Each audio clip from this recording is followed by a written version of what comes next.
கிறிஸ்துவில் பிரியமானவர்களே, ஆண்டவராகிய இயேசு கிறிஸ்துவின் நாமத்திலே உங்கள் யாவரையும் வாழ்த்தி ஆசிர்வதிக்கிறேன். இந்த நாளுக்கென்று தேவன் நமக்கு அருளி இருக்கும் ஜீவ வார்த்தை உபாகமத்தின் புஸ்தகம் 31 அதிகாரம் 8 வசனத்தில் இருக்கிறது. கர்த்தர் தாமே உனக்கு முன்பாக போகிறவர், அவர் உன்னோட இருப்பார், அவர் உன்னை விட்டு விலகுவதும் இல்லை, உன்னை கைவிடுவதும் இல்லை, நீ பயப்படவும் கலங்கவும் வேண்டாம் என்றார். என்னை கேட்கிற தேவனுடைய பிள்ளைகளே, 120 வயது நிரம்பின மோசே யோசுவாவினிடத்திலே கர்த்தருடைய வார்த்தையை இவ்விதமாய் கூறுகிறான். அதைத்தான் நாம் இங்கே வாசித்திருக்கிறோம். என்னை கேட்கிற தேவனுடைய பிள்ளைகளே, நான் நம்புகிறேன், விசுவாசிக்கிறேன், இந்த நாள் கர்த்தர் உங்களுக்கு முன் செல்லும் ஒரு நாளாயிருக்கிறது. இந்த நாள் உங்கள் பாதைகள் எல்லாவற்றையும் ராஜரீக பாதைகளாக தேவன் மாற்றும் ஒரு நாளாக இந்த நாள் இருக்கிறது. கர்த்தர் முன்பாக போகிறவராக இன்னைக்கு வாக்கு கொடுத்திருக்கிறார். முழு வேதத்தையும் வாசித்து பார்க்கும் பொழுது பலருக்கும் கர்த்தர் இப்படி வாக்கு கொடுத்து அவர்களுக்கு முன் சென்று அவர்கள் சூழ்நிலைகளை எல்லாம் ஆச்சரியப்படும் விதமாக மாற்றியிருக்கிறார். அவர்களை ஆசீர்வதித்திருக்கிறார், அவர்களை உயர்த்தி இருக்கிறார். இன்றைக்கு நாம்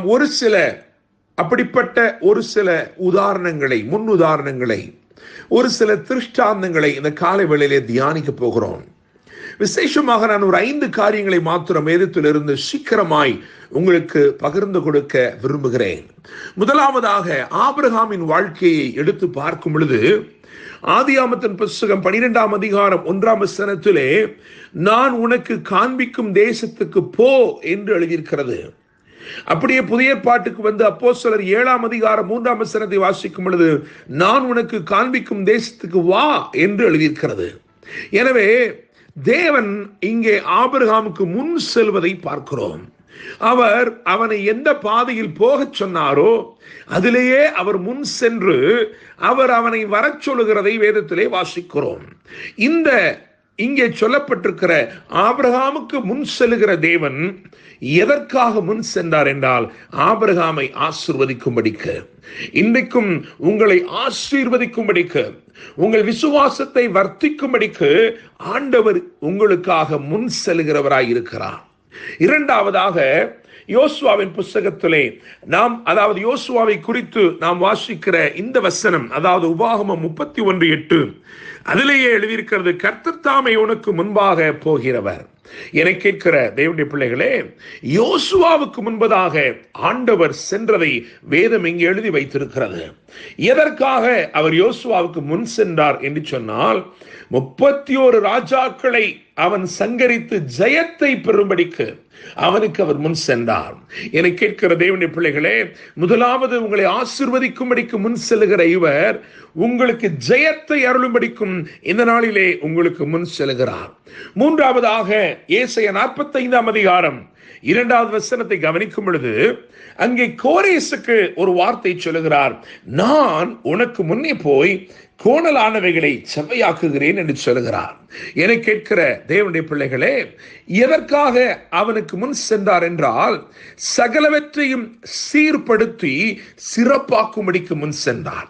அவன் ஒரு ராஜாவாக இருக்கிற போதிலும் அவனுக்கு முன் செல்லுகிற மந்திரிகள் இருந்தாலும், போர் சேவகர் இருந்தாலும், பெரும் மனிதர்கள், தலைவர்கள் இருந்தாலும் அவர்கள் ஒருவராலும் செவ்வையாக்க கூடாத, அவர்கள் ஒருவராலும் சீர்படுத்த முடியாத, சிறப்பாக்க முடியாத சில காரியங்கள் இருந்தது.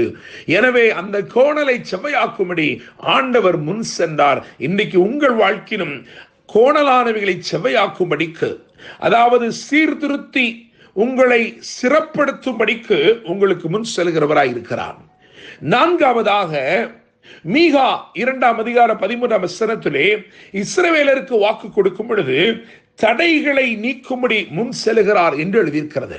தடைகளை நீக்கி போடுகிறவராக உங்கள் வாழ்க்கையிலே என்ன தடைகள் காணப்பட்டாலும், எவ்வளவு நாட்களாய் அது தொடர்ந்திருந்தாலும், இன்றைக்கு முன் செல்கிற தேவன் அந்த தடைகளை நீக்கி போடுகிறார். தேவனுடைய பிள்ளைகளே, எனவே அவர் ஆசீர்வதிக்கும்படி முன் செல்கிறார். அவர் ஜெயத்தை அருளும்படி முன் செல்கிறார். அவர் உங்கள் பாதைகளை சீர்படுத்தி சிறப்பாக்கும்படி முன் செல்கிறார். அவர் தடைகளை நீக்கி போடும்படி முன் செல்கிறார். ஐந்தாவதாக, கடைசியாக மத்தேயு 28:7 வாசிக்கும் பொழுது, அவர் உங்களுக்கு முன்னே கலிலேயாவுக்கு போகிறார் என்று எழுதியிருக்கிறது. அதிகாரத்தை கொடுக்க, சீஷர்களுக்கு அதிகாரத்தை கொடுக்கும்படி, அவர்களை அபிஷேகிக்கும்படி ஆண்டவர் இயேசு முன் சென்றார். எல்லாவற்றிலும் முன் உதாரணமாய் இருக்கிற அவர், எல்லாவற்றிலும் முதன்மையாய் காணப்படுகிற அவர் முன் சென்றார் அதிகாரங்களை கொடுக்கும்படி. நான் நம்புகிறேன், விசுவாசிக்கிறேன், இந்த நாளிலே அவர் உங்களை ஆசீர்வதிக்கும்படி முன் செல்கிறார். அவர் உங்களுக்கு ஜெயத்தை அருளும்படி முன் செல்கிறார். உங்கள் பாதைகளை சிறப்பாக்கும்படி முன் செல்கிறார். உங்கள் தடைகளை நீக்கி போடும்படி முன் செல்கிறார். உங்களுக்கு அதிகாரத்தை அருளும்படி முன் செல்கிறார். கர்த்தர் தாமே உங்களுக்கு முன்பதாக சென்று உங்களோடு கூடவே இருந்து, வலதுபுறமும் இடதுபுறமும் உங்களை விலக விடாமல் உங்களோடு கூடவே இருந்து உங்களுக்கு அற்புதத்தை செய்து உங்களை வாழ்த்தி ஆசீர்வதிப்பாராக, உங்களை வாழ வைப்பாராக. என்று அன்புடன் pastor Daniel Moses. God bless you.